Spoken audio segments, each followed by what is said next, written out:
Radio J. Le droit et le travers. Lise Gutmann. Nathanaël Meister, bonjour. Bonjour chère Lise. Alors merci d'être avec nous ce matin. Et ce matin, on va parler de la main. Mais attention, la main dans le droit romain et dans l'espace juridique. Alors, la main dans la vie romaine, quelle était son importance ? D'abord, il m'a semblé qu'il serait intéressant de partir investiguer sur le rôle de cet outil fantastique qu'est la main, bien sûr. Dans un espace culturel donné, et de voir si le droit enregistrait un rôle propre à cet outil. Et le droit romain donne précisément un certain nombre d'exemples qui peuvent rendre intéressant une synthèse sur cette question, qui est originale, qui est fort peu traitée, et curieusement fort peu traitée d'ailleurs. Commençons déjà... Alors qu'elle est présente dans l'espace elle est présente dans notre vie quotidienne de façon majeure, et à toutes les étapes de la journée. Je ne vais pas faire une phénoménologie de la main. Non, mais je parle d'un point de vue juridique. Alors justement, parlons de sa place dans le droit antique, et à commencer déjà par un certain nombre de rituels, et on pourrait évoquer le rituel du mariage, déjà, où elle joue un rôle important, au moins à 3 moments de la cérémonie de mariage. D'abord, lorsque, sous un grand drap, les époux se réunissent. Donc on est à Rome, on précise, et c'est pas un mariage juste, c'est un mariage romain. C'est pas un mariage juste, on est un mariage romain, mais qui se passe aussi sous une étoffe. Se passe aussi sous une étoffe qui peut être retenue par 4 piliers, comme une sorte de baldaquin. Oui.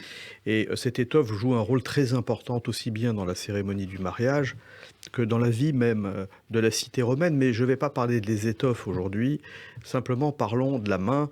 Et l'époux, à ce moment-là, attrape assez violemment la femme par le bras, dans une sorte de geste un peu théâtral, dont je n'ai pas la signification, à moins qu'il évoque l'enlèvement des Sabines, qui fut fondateur de la cité romaine, autrement dit le fait que la constitution de la société passe par le rapt des femmes d'une tribu voisine, puis par la réconciliation avec cette tribu. Peut-être cela évoque cette origine. De toute façon, on n'a jamais de signification précise au geste rituel romain. Donc, la saisie par la main du bras de la femme était la première étape, puis toujours sous une étoffe qui est différente de la première, mais je passerai là-dessus. Il y a une poignée de main entre époux, et c'est évidemment très important à Rome, la poignée de main, puisque c'est le symbole de la bonne foi, la bona fides. Fides qui était un dieu qui avait son temple au Capitole, tout comme les autres dieux. Et c'est un dieu très important dans la vie des affaires, dans la vie conjugale, dans la vie sociale, dans les relations internationales, etc. Le fait d'être engagé par sa parole, et dans fides, on retrouve évidemment ce qui a donné par la suite fidélité. Bien sûr. Les fidèles aussi dans le registre plutôt religieux. Religieux, oui. Encore que l'infidélité est une connotation à la fois religieuse et conjugale, ou infidèle, ou bien perfide, par exemple. Dans perfide, on entend fides encore, c'est-à-dire celui qui se joue de sa bonne foi ou qui joue de la bonne foi des autres. Oui. Donc cette poignée de main entre époux est essentielle, puisqu'elle signe le moment même de la conclusion du mariage. Et puis ensuite, il va devoir la tenir par la main jusqu'à la maison où elle sera chez elle, où elle sera la patronne, ou plutôt la matrone. Il n'y a pas seulement la main dans le rituel romain, il y a la main dans la désignation même de la condition féminine, puisque lorsqu'elle se marie, elle a le choix entre 2 statuts, qui sont des statuts matrimoniaux et conjugaux.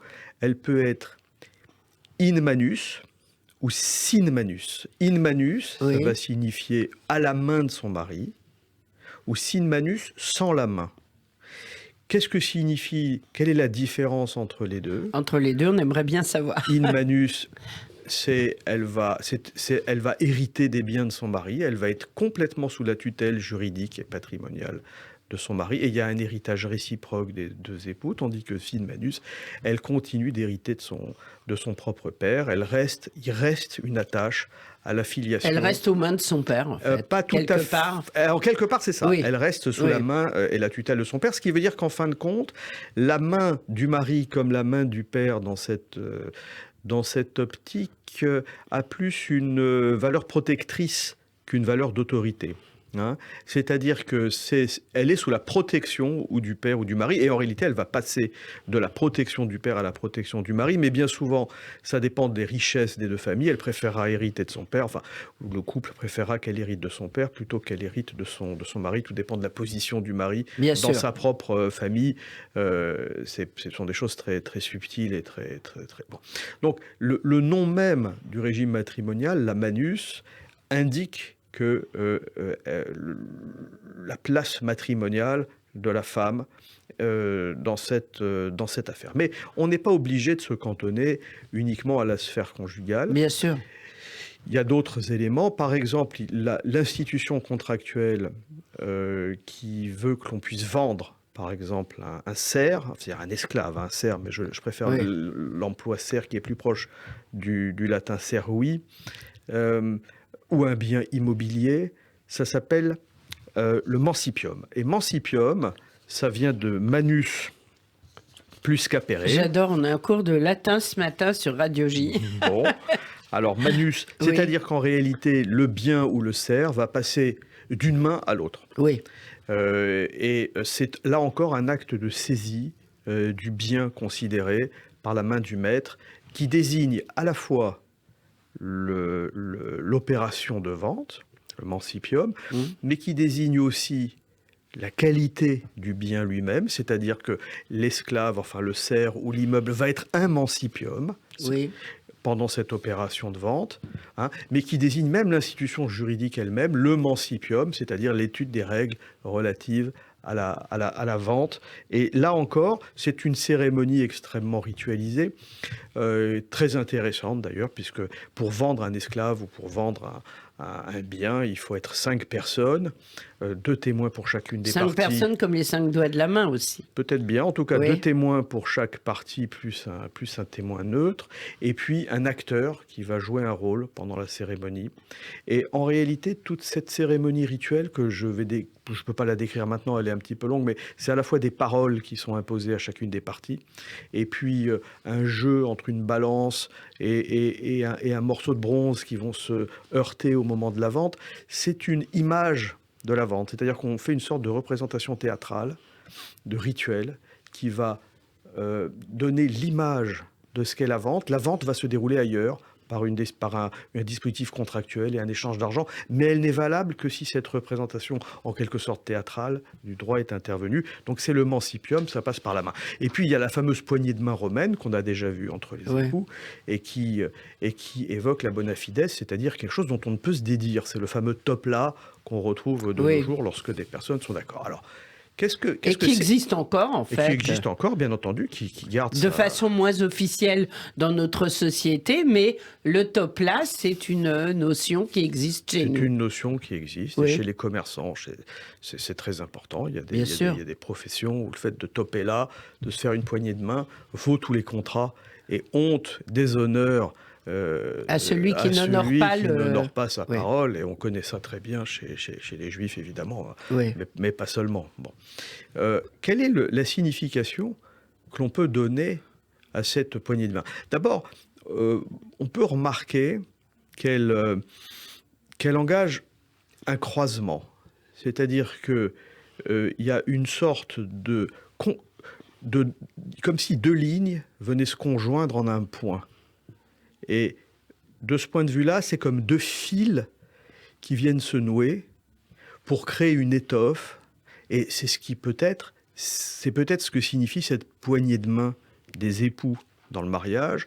Autrement dit, que les 2 fils du destin de chacun des 2 époux tissés par les parcs vont pouvoir se conjoindre pour donner naissance à une nouvelle étoffe qui est cette famille, avec éventuellement la progéniture qui va venir. Donc il y a l'idée d'un tissage, d'un pacte, d'un entrelacement, d'un filage nouveau à partir de 2 fils séparés. Et puis, on peut aller un petit peu plus loin et se demander, mais pourquoi la main droite joue-t-elle un tel... Alors, c'est ça que je voulais vous demander, parce que quand on parle de la main, de la poignée de main, etc., c'est la main droite. C'est la main droite. Alors, pourquoi, justement? Alors, c'est la main droite, ou alors c'est la main gauche. Par exemple, il existe une institution également du droit romain tardif ou du Moyen-Âge qu'on appelle le mariage morganatique, c'est-à-dire le mariage de la main gauche. Alors là, c'est la main gauche qui est spécialement désignée dans l'acte de mariage, mais qui signifie que dans ce cas-là, la femme n'aura pas les mêmes droits et n'aura pas le même statut que si le mariage était plein et entier, c'est-à-dire le mariage de la main droite. Oui. Donc il n'y a qu'en quelque sorte, à défaut que le mariage de la main droite qui engage. Donc, quel est le rôle? Pourquoi la main droite comme joue-t-elle un rôle finalement aussi important dans l'institution juridique et dans les rapports moraux entre les gens? Alors justement, c'est peut-être par ce terme de morale qu'on commence à y voir clair. On peut partir de l'idée qu'il y a une séparation longitudinale du corps en deux parties. Oui. La partie droite et la partie gauche. Et que à ce droite et à cette gauche vient se recouvrir une sorte d'opposition morale entre ce qui est bon, ce qui est honnête, ce qui est droit. Oui. Hein, on le retrouve dans ce terme. On retrouve dans le terme, bien sûr. Bon, et dans le droit, même dans le nom même du droit, dans notre espace culturel. Oui. Et la gauche, qui est plutôt ce qui est assimilé comme mauvais. D'ailleurs, on dit sinistre, sinistère en latin. Maladroit et éventuellement diabolique. Les gauchers ont très longtemps été considérés comme défaillants. J'étais en train d'y penser parce que c'est vrai que le nombre de générations d'enfants qu'on a voulu, entre guillemets, rééduquer. Bien sûr. Parce que écrire de la main gauche, ça ne se faisait pas, c'était presque considéré comme un handicap. C'est énorme. C'est énorme. Et aujourd'hui, on y revient, heureusement. On prend par rapport à ce genre de pratique, les éducateurs aujourd'hui s'en échappent un peu et heureusement ils s'en écartent, mais pendant des siècles ça a été le cas. Parce que dans le fond, cette latéralisation entre droite et gauche est la première obéissance à une autorité extérieure auquel consent le petit homme. Et il y consent, on y a consenti sans savoir ce qui impose, sans savoir d'où vient cette autorité. Elle est quasiment naturelle. On ne saurait pas dire si elle est culturelle ou pas.